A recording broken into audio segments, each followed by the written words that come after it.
خوشنودی حاصل کرنے کے لیے پکارتے رہتے ہیں۔ ان کے حساب میں جو اعمال ہیں ان میں سے کسی کی ذمہ داری تم پر نہیں ہے، اور تمہارے حساب میں جو اعمال ہیں ان میں سے کسی کی ذمہ داری ان پر نہیں ہے، جس کی وجہ سے تم انہیں نکال باہر کرو اور ظالموں میں شامل ہو جاؤ۔ اسی طرح ہم نے کچھ لوگوں کو کچھ دوسروں کے ذریعے آزمائش میں ڈالا ہے، تاکہ وہ ان کے بارے میں یہ کہیں کہ کیا یہ ہیں وہ لوگ جن کو اللہ نے ہم سب کو چھوڑ کر احسان کرنے کے لیے چنا ہے؟ کیا جو کافر یہ بات کہہ رہے ہیں ان کے خیال میں اللہ اپنے شکر گزار بندوں کو دوسروں سے زیادہ نہیں جانتا؟ اور جب تمہارے پاس وہ لوگ آئیں جو ہماری آیتوں پر ایمان رکھتے ہیں تو ان سے کہو سلامتی ہو تم پر، تمہارے پروردگار نے اپنے اوپر رحمت کا یہ معاملہ کرنا لازم کر لیا ہے، اور تم میں سے کوئی نادانی سے کوئی برا کام کر بیٹھے پھر اس کے بعد توبہ کر لے اور اپنی اصلاح کر لے تو اللہ بہت بخشنے والا بڑا مہربان ہے۔ اور ہم اسی طرح نشانیاں تفصیل کے ساتھ بیان کرتے ہیں تاکہ سیدھا راستہ بھی واضح ہو جائے، تاکہ مجرموں کا راستہ بھی کھل کر سامنے آ جائے۔ اے پیغمبر ان سے کہو کہ تم اللہ کے سوا جن جھوٹے خداؤں کو پکارتے ہو وہ مجھے ان کی عبادت کرنے سے منع کیا گیا ہے۔ کہو میں تمہاری خواہشات کے پیچھے نہیں چل سکتا، اگر میں ایسا کروں گا تو گمراہ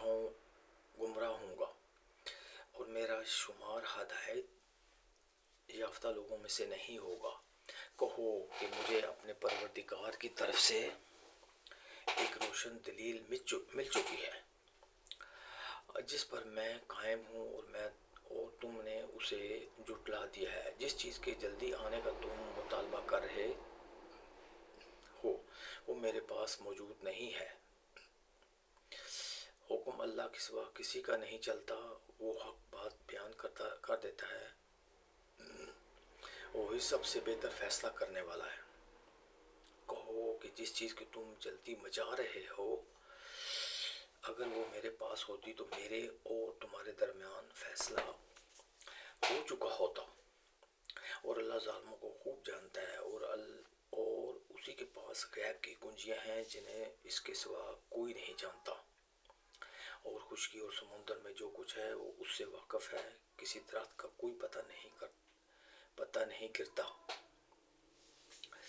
جس کا اسے علم نہ ہو، اور زمین کی اندھیروں میں کوئی دانہ یا کوئی خشک یا تر چیز ایسی نہیں ہے جو کھلی کتاب میں درج نہ ہو، اور وہی ہے جو رات کے وقت نیند میں تمہاری روح ایک حد تک قبض کر لیتا ہے، اور دن میں تم نے جو کچھ کیا ہوتا ہے اسے خوب جانتا ہے، پھر اس نئے دن میں تمہیں نئی زندگی دیتا ہے تاکہ تمہاری عمر کی مقرر مدت پوری ہو جائے، اور پھر اسی کے پاس تم کو لوٹ کر جانا ہے۔ اس وقت وہ نہیں بتائے گا کہ تم کیا کیا کرتے تھے، اس وقت وہ تمہیں بتائے گا کہ تم کیا کیا کرتے تھے۔ وہی اپنے بندوں پر مکمل اقتدار رکھتا ہے اور تمہارے لیے نگہبان فرشتے بھیجتا ہے یہاں تک کہ جب تم میں سے کسی کی موت کا وقت آ جاتا ہے تو ہمارے بھیجے ہوئے فرشتے ان کو پورا وصول کر لیتے ہیں۔ تفسیر آیتوں میں مذکور ہے کہ اللہ تعالیٰ کی اجازت سے شفاعت ممکن نہیں۔ مثلا دیکھیے سورہ البقرہ آیت نمبر 255۔ قریش مکہ کے کچھ سرداروں نے یہ کہا کہ حضرت صلی اللہ علیہ وسلم ارد گرد غریب اور کم حیثیت قسم کے لوگ بکثرت رہتے ہیں، ان کے ساتھ آپ کی مجلس میں بیٹھنا ہماری توہین ہے، اگر آپ ان لوگوں کو اپنی مجلس سے اٹھا دیں تو ہم آپ کی بات سننے کے لیے آ سکتے ہیں۔ اس کے جواب میں یہ آیت نازل ہوئی تھی۔ مطلب یہ ہے کہ غریب مسلمان اس حیثیت سے ان امیر کافروں کے لیے ایک آزمائش کا سبب بن گئے کہ آیا یہ لوگ اصل اہمیت حق بات کو دیتے ہیں یا صرف اس وجہ سے حق کا انکار کر دیتے ہیں کہ اس کے ماننے والے غریب لوگ ہیں۔ یہ کافروں کا فکر ہے جو وہ غریب مسلمانوں کے بارے میں تنزیہ انداز میں کہتے تھے، یعنی معاذ اللہ ساری دنیا میں سے یہی کم حیثیت لوگ اللہ تعالیٰ کو وہ ملے تھے جن پر وہ احسان کر کے انہیں جنت کا مستحق قرار دیا۔ یہ آیت کفار کے اس مطالبہ کے جواب میں نازل ہوئی کہ جس عذاب میں حضرت صلی اللہ علیہ وسلم ہمیں ڈرا رہے ہیں وہ ہم پر فوراً کیوں نازل نہیں ہوتا؟ جواب کا